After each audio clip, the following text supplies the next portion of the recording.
એટલે તમે છેલ્લે આઈસ્ક્રીમ ક્યારે ખાધું હતું? હા આઈસ્ક્રીમ તો આઈ લવ આઈસ્ક્રીમ, તો મને રોજ આપો તો રોજ બી ખાઉં, પણ એક જ કહું. એક જ એક ખાધું. જ. ઓકે. હા એટલે પણ આ દાબેલી ને બધું નથી ખાતા તમે? નહીં નહીં. Do you it non vegetarian food? Yes.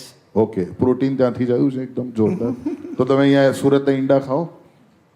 ના, તો ઘરે જે બને તે જ ખાઉં. હા, કેમ સુરતના બારમ લારીના ગમે કે ના ગમે? તમે બહુ ખાધા? વધારે ટેસ્ટી હોય છે.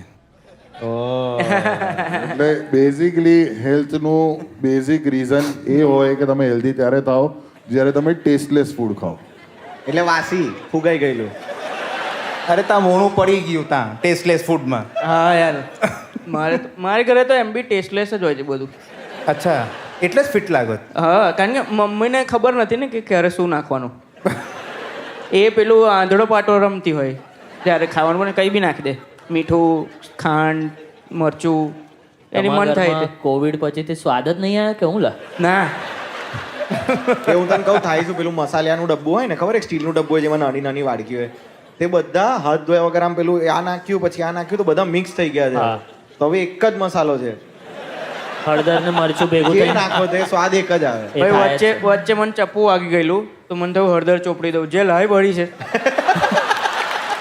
કાશ્મીરી હળદર કોણ રાખે હે? સખત ચચરેલું બહુ.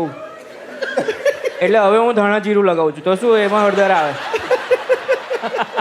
તારું થયું વધારે ખવાય નથી ગયું તો પછી શું થતે? અરે ભાઈ સાચી વાત છે, સાચી. પછી અંદરથી લાવી પડતે.